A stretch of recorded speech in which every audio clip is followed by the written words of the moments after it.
Hello, I'm Regina McCann-Hess, president of Forge Wealth Management, and welcome to our Women in Wealth series. Today we have a new friend with us. And Leslie, can you tell us who you are, what you do, and what you love about what you do? Absolutely. I'm Leslie Slingsby. I'm the CEO of Services and Operations at Mission Kids Child Advocacy Center, which is a nonprofit serving child abuse victims. And I love what I do is primarily because I I guess it's because I had the opportunity to see what it was like having children come forward with a disclosure of abuse before there was such a thing as child advocacy centers. Mm, And now it's just so much easier and better for children that I think that drives me every day. wow, that's impressive. So impressive. I'm sure it's a very hard topic to deal with too.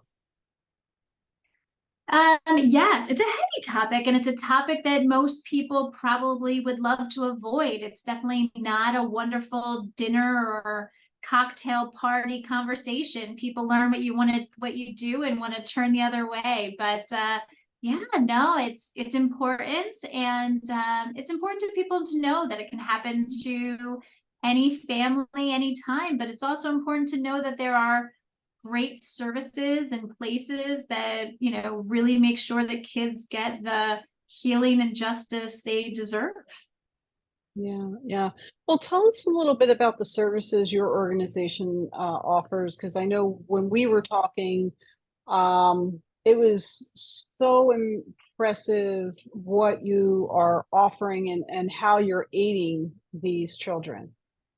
Yeah, so our philosophy is that we really want to focus on a multidisciplinary team approach to responding to child abuse allegations, which means that kids no longer have to go and talk to multiple different people about what happened. We think the child should be able to come to one centrally located child-friendly facility to tell about what happened, and all of these different professionals are there to help respond. So we have detectives, we have prosecutors, we have child welfare professionals, we have forensic interviewers who are actually the only person in the room kind of talking to the child. And then we have therapists, trauma therapists, some of the best I would say in the country here, as well as child abuse pediatricians from the Children's Hospital of Philadelphia. So they're all really focused on what does that child need to be happy and healthy after something tragic might have happened to them. Wow, that's a major, major undertaking.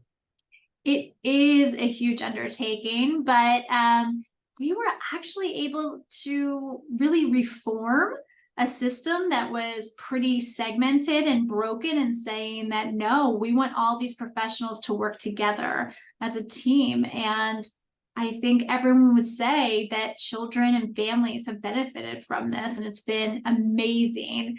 And we're so grateful that the community has been so supportive. Yeah, yeah, and that's a beautiful thing. One, that the community is supportive, but also that these professionals can work together for the common goal. And then that child doesn't have to go through that separately with each one of them over and over again. And you can focus more time on the healing than in the actual trauma of telling it. Absolutely. Yeah. On average, national statistics show that kids had to tell about what happened to them 7 to 12 times before they actually were able to get help. And we're saying that is completely unacceptable.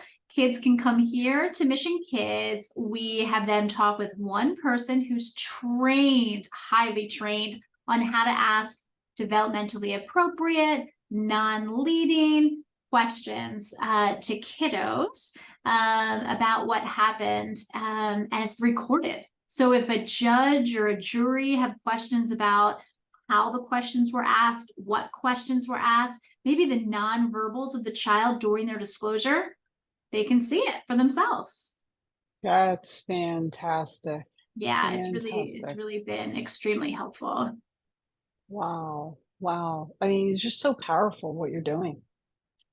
Yeah, we are, I think, really proud of what we've built here, and we're still growing as well. I mean, we're lucky that we've been able to do some major fundraising to say we still have more ways to go. We are out of space, and we have kiddos that are still on a wait list for therapy, and so we're gonna have to kind of try to find our next new home somewhere in Montgomery County. And so that's kind of our venture right now.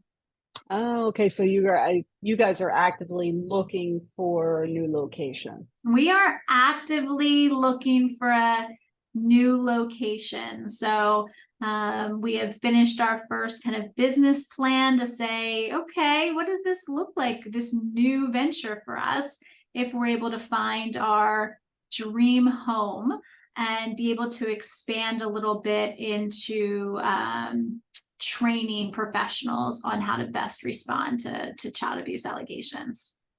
Oh, that's great. That Yeah, is a great addition. yeah. Wow. Okay. So you're actively fundraising on a regular basis. Do you guys have, specific fundraisers that you're big fundraiser? I'm on a board too, so I know there's many different ways to fundraise. So what are you guys working on? So we've always historically really, I know it's not ideal for nonprofits to do this, but we have actually based our fundraising historically around one event, one gala a year. And I think that we have to start thinking kind of outside the box there and do maybe our first comprehensive campaign in the future. So really kind of asking people to invest this idea that our kids really deserve better. So we're on our way, hopefully. Yes. That's great. That's great. And if people wanted to learn more about your organization, about how to help, how to, contribute to that fundraiser, where would they go to find more information?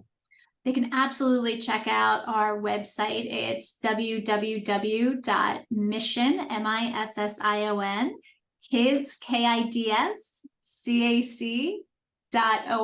So missionkidscac.org is where they can go. And we do have a great, they look it up, they can follow us on all kinds of social media too. I think that our staff actually do a really great job with our social media, kind of doing a nice balance of things: education, prevention, tips for parents, what's happening in the community. So it's a good follow. Well, what social medias are you guys on, and what's your handle? Yeah, that's a great question. I think it's Mission Kids CAC, and it's actually on Facebook, LinkedIn, Twitter, and Instagram. The only one we Perfect. don't really have is TikTok yet, and that's because, well, you've got to be really creative to be successful there, and we're probably Yeah. not that creative. You want to do videos? Right, Create right. videos? Be on That's TikTok. exactly Yeah. right. We Yeah. probably don't have the Yeah. time nor talent to do the dances. Yeah, Yeah. Yeah. Not going there myself either. exactly right. Exactly right. Yes. Oh my goodness. Oh, what a challenge that one is. Oh, I'm Absolutely. glad I can pull the card like, I'm too old for that. Right. Yes. And that's certainly where, like, we have such a huge populations that's using that even as a search engine now, TikTok, but I don't know it well enough. Yeah. Yeah, not my thing either. I hear you. I hear you. So, well, obviously you have been in the professional field and very, very niche down in a great area. I'm wondering if what have been some of the challenges as a professional female that you've encountered along the way. Great question. I think that, so I've been in the field of victim services and now specifically child abuse for over 20 years now. And I think as a female leader, I think I have struggled with obviously balancing career as well as my personal life, which is probably, unfortunately, oh, I don't hear a lot of men say that, so maybe that's uniquely female. I would also say that I think people are surprised when they find out I'm married with children. I think that they think that you can't be successful in your career and have a pretty big job as well as successfully raise a family. Yeah, and good for you. It's just more credence to how hard we work and how hard you work. And it's like the duck under the water. You're paddling, paddling, paddling, but on top you look graceful, and nobody has a clue how many balls you're juggling to make it all look so good. That is the truth. That's absolutely the truth. Yes. Yeah. And I think also that sometimes it's hard to network as a woman. I think that men can, and please tell me if Regina, if you've had a different experience. I think men can go golfing or out with drinks with a colleague pretty easily, another male colleague pretty easily. But I think with another female colleague, I think that's sometimes challenging. Yeah, it is. I mean, and I do know women who pull off the golfing thing and do very well at it, but I'm not a golfer. And I mean, I could drive the cart really well and get the Yes. beverages, but other than that, it is not looking good. Yes, I completely agree. Oh, Yes, I am not yeah, a golfer. I do it once or twice a year, but that's it. Yeah. yeah, yeah. So I'm with you on that boat, but well, yeah, there's other ways we can do it. I do focus a lot on like I'm in a male dominated industry and I have four brothers. So like I don't even think twice about doing something with a guy, but then every once in a while I'll be like, oh, that probably doesn't look very good. But I'm like, it's work. This is work. It's just what I do, So I try Yeah. to just act like it is what it is. Yeah, absolutely.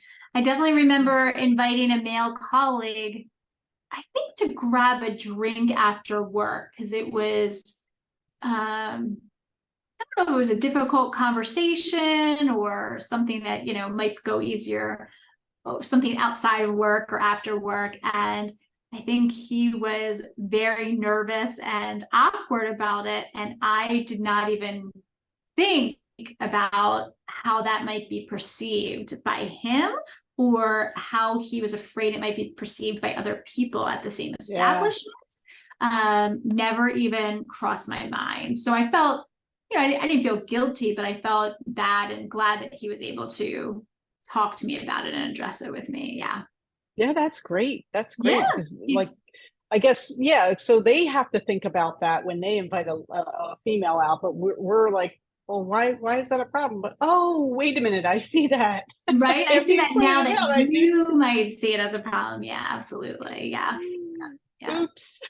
Absolutely. Yes. Yeah. Oh goodness. Oh goodness. All right. Well, you're a very busy lady, raising kids, running a company. If we get into the time machine, what is your vision of retirement?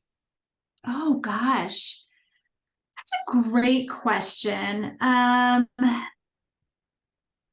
mean, you're not going to like this answer, but I am one of those people that puts money into a retirement fund and hope magically something happens and that, in another 20 years I can retire magically, but I don't know that for sure, right? Mm. But I would hope that it would be travel and seeing family. Yeah. Yeah. Yeah, yeah, that's fun. A lot of people talk about, like you're saying, travel, family, other things, but it's definitely a different conversation than asking that same question 10 years ago or 15 years ago. It's nobody's like, I'm just going to retire and be at home. Like everybody's like, no, I'm going to do this or I'm going to volunteer. I'm going to do that. It's just like, it's very fun to ask that question because everyone has a different vision and everyone's vision is right for them. It's, Yeah. everyone gets to pick what they want to do. So the fact that you're actually saving towards it is a good sign. So don't beat yourself up too much. Well, I do worry about my staff who don't, right? So we match 4%, which I'm not sure what the average is, but we match a 403B, which is like a 401k for nonprofits. And I worry about some of our younger staff who decide not to use it.